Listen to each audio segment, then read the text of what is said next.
AITA for trading my family for a boyfriend and a bachelor's degree? I 23F have been struggling with this issue for several months now and have been receiving somewhat mixed reviews, so advice is also welcome. I am also a first-time poster and this is going to be long, so hello.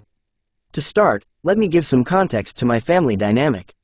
My parents divorced when I was very little and have since remarried. Spouses will be referred to as bonus mom or bonus dad.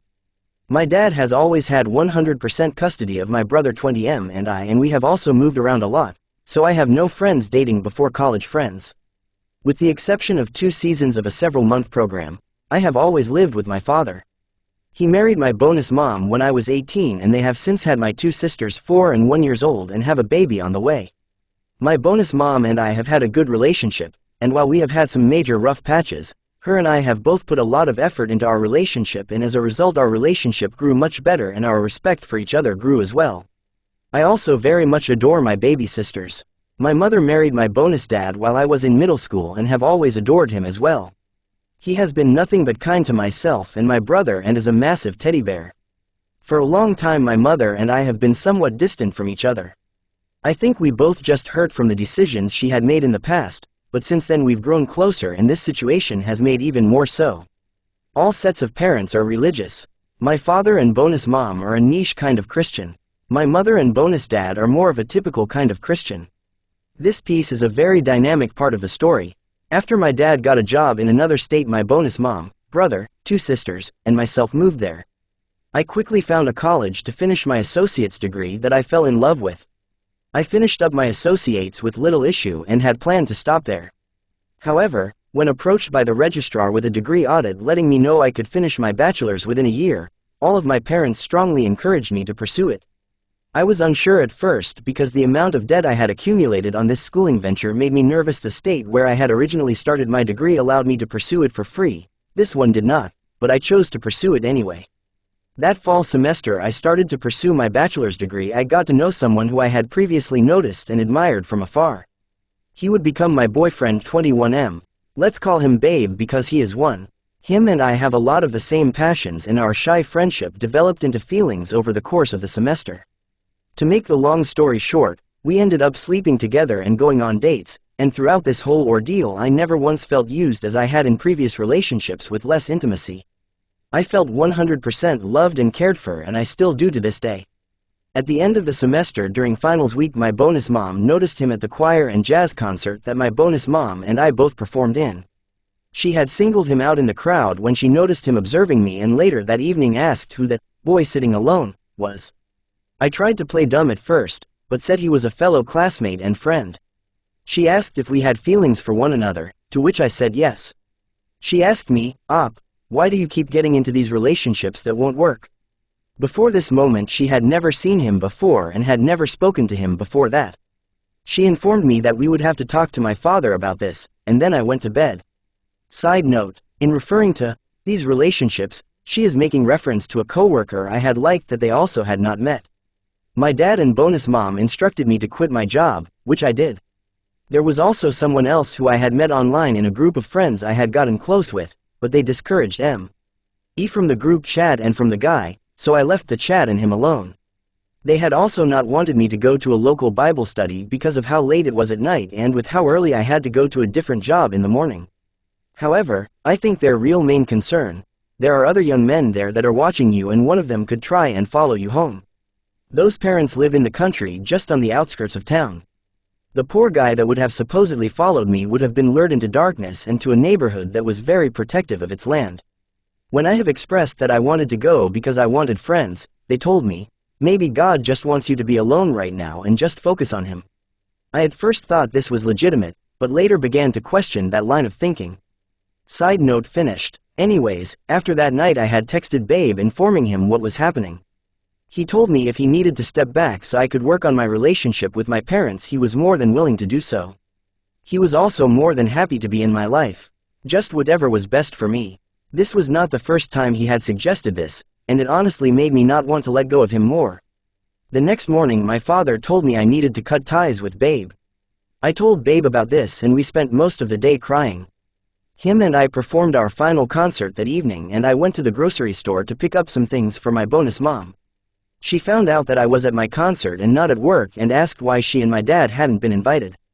I told them that in the past I had tried to invite them to other concerts and things and had reminded them multiple times and put them on both calendars monthly and weekly for the family to see, but had been blamed for not informing them of my events the night of. I had grown tired of this and eventually stopped inviting them to things. They felt this wasn't fair since I tend to get my dates mixed up for different events, and said that they felt that trust had been broken. Over the next few days, which was finals week, by the way, many conversations were had. I mostly listened and answered questions. Things seemed to be going well until they found out that we had slept together through a series of questions, and my father had blown up. He became so angry at Babe for defiling his daughter, and described in detail how he wanted to hurt him. When they found out Babe was not a believer like ourselves, my father asked why I had stooped so low. It were these moments that sealed my decision to move out. My dad had assured me he was not angry with me, but I could not shake his anger towards Babe.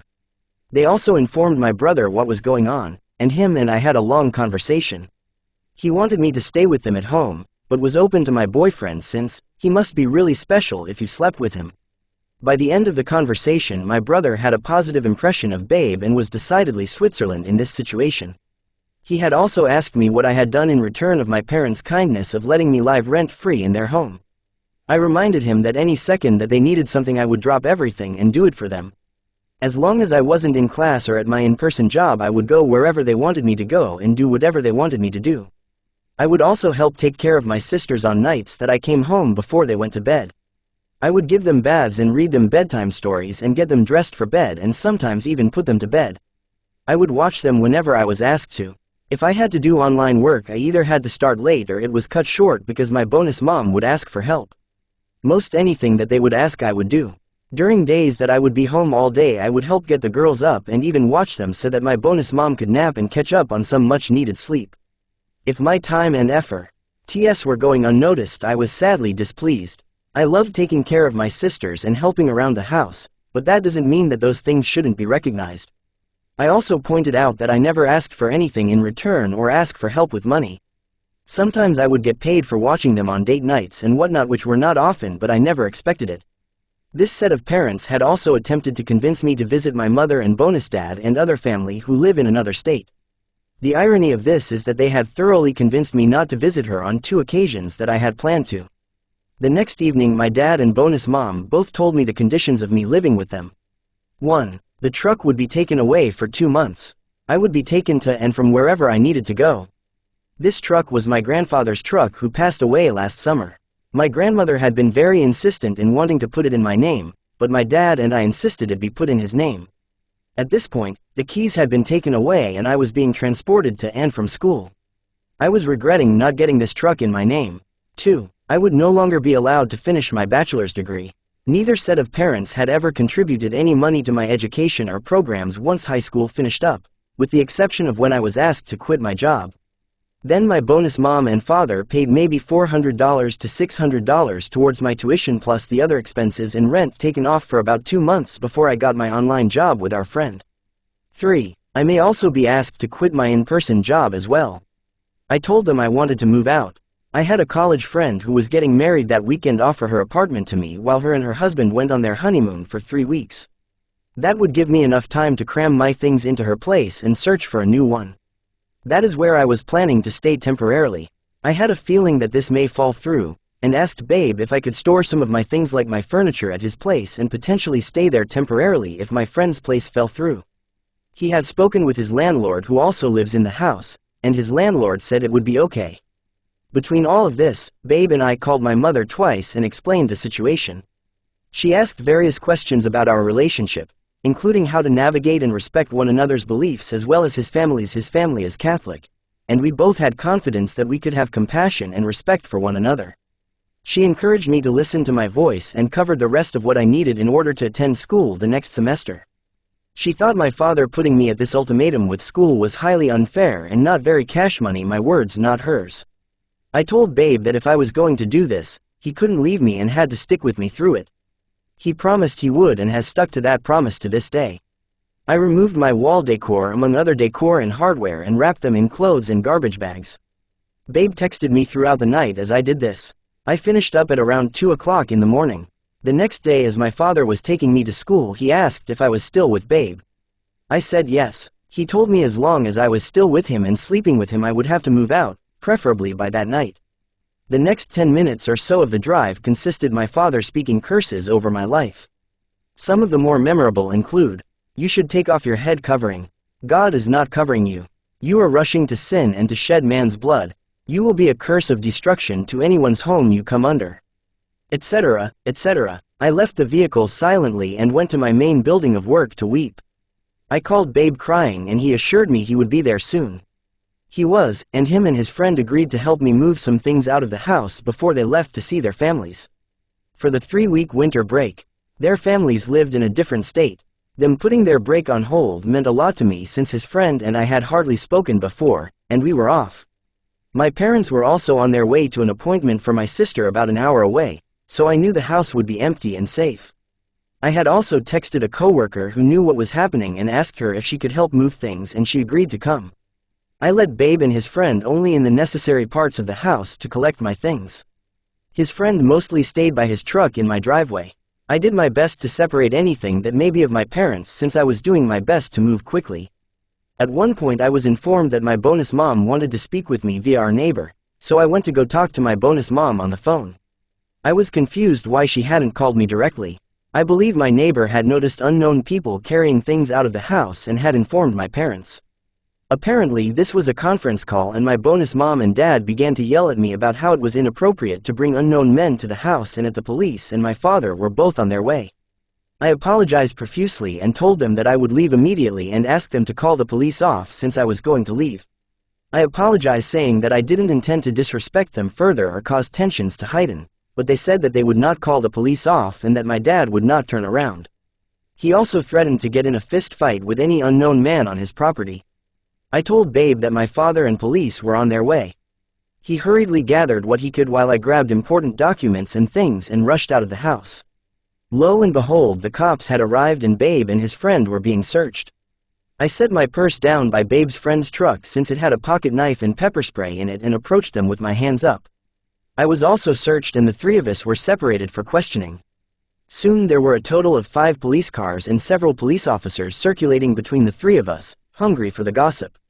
Unfortunately, Babe's friend was not terribly interesting since he was just trying to help and had no idea what was happening, so he got the least amount of attention. The cops mostly passed between Babe and I since we had the juicy details. All of the cops were confused why this whole situation was happening to begin with. Even those who were religious were confused how my parents could reject my boyfriend without ever speaking to him, and why that would cause me to need to move out in less than 24 hours. They let us go and we got out of there as fast as we could. It was through this interaction that Babe and I became officially a couple since they had to ask, "Who's that in relationship to you?" and boyfriend, girlfriend seemed to be the best response. We dropped off what we could at my boyfriend's house and we all returned to school so I could ask for a place and they could get whatever Babe's friend needed for their trip. Babe and I said heartfelt goodbyes and I gathered what I could after some crying and a snack, and walked the 45 minutes or so it takes to get to his house. I collapsed into his bed, called out of work, and cried until I passed out. My friend had still offered her place to me, but I refused saying that I wasn't going to intrude my sorrow on her during a time that was supposed to be joyous for her. I also realized that without a car it would be an hour or more to walk to and from work, and I closed so that was not a good option. She did allow me to use her truck, so when my coworker picked me up from work that evening, we grabbed my friend's truck and went to my parents' house to grab everything I could think of that was mine. I informed them that I was coming, and they did not respond. My brother was also instructed not to help me with my move. My father had low CKED up the place like Fort Knox, so I could not get in through the way that would give me the easiest access to my room. I got in through the front door and went downstairs to open the garage. I lived on the garage level in the basement wall, which was actually quite a nice area. It resembled a little apartment and found he had disconnected the power to it. When I went upstairs to wait I ran into my dad locking the front door. He turned towards me and looked at me in surprise and said, "You really came in here while we were praying?" I didn't know what to think of that. He reconnected the power to the garage and opened it, and watched coldly as my coworker and I moved things out. At the end, I returned my keys and told my dad that I loved him. He said he loved me too, and my coworker and I went to my boyfriend's house to unload my things. Babe kept in constant contact with me, and his landlord did his best to make sure I felt welcome and took great care of me when I needed it, between making sure I was fed and interacting with someone in my emotional fragility and even taking me to the ER when I was experiencing a lot of pain. His landlord even suggested I could move in, and that is when I began the excruciating process of sifting through all of my things and decorating the room. My mother and bonus dad also made sure to keep in closer contact with me as well, insisting I did nothing wrong but fall in love. 2 close family friends had also reached out to me during the week that followed my leaving. One was gently trying to guide me in the direction that she thought that I should go, but never shamed me. The second one sent me an angry text saying that I left God at my parents' house and that I should return back to them, and that what I am doing is 100% wrong, and that I could block her if I want. She later texted me and apologized for her harsh words. I never have responded to either of them. My father had also tried to withhold my paycheck from me, but eventually put it in the mail and it came to me via an address reroute. My bonus mom texted me saying the way I was speaking, not speaking to my father, was dishonoring to him and I need to do better. She texted me that she missed me once. This was all within a week after moving out, and I never responded. I haven't heard from either of them since. So now a little over 5 months have passed. I have army crawled through the semester and have successfully passed with honors and have graduated.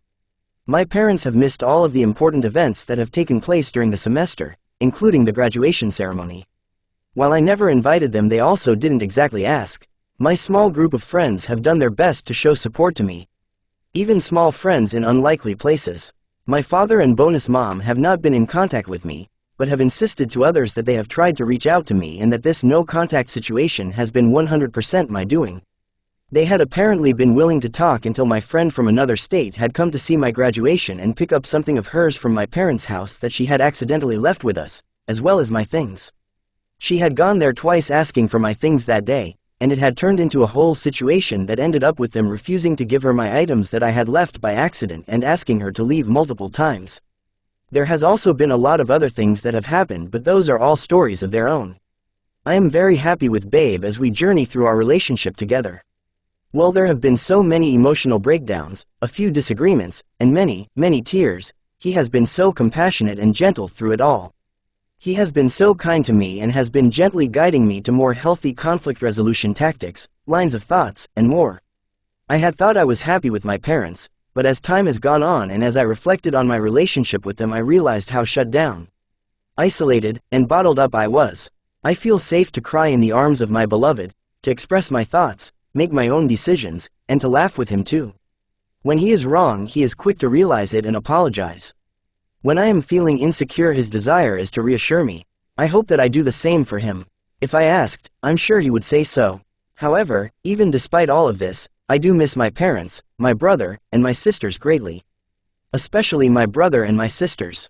I am sad that I have missed my father's birthday and Mother's Day. I am sad that I will miss my new sibling's birth, and that they will miss my birthday. I want to reconcile with them, but I also want them to respect my decisions and especially respect Babe. The few times that we have seen each other, my father has not looked me in the eye or has barely acknowledged me.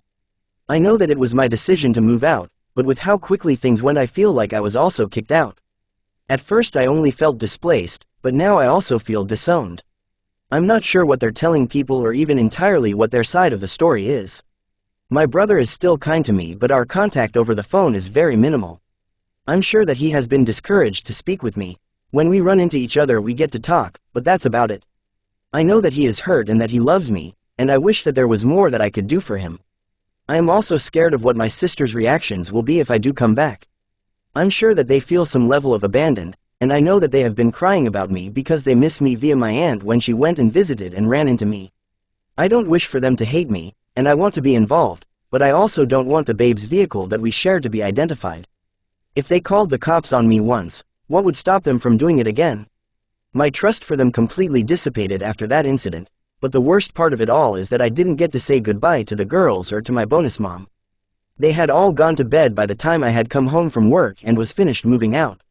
So, what should I do? AITA for trading my family for Babe and a bachelor's degree?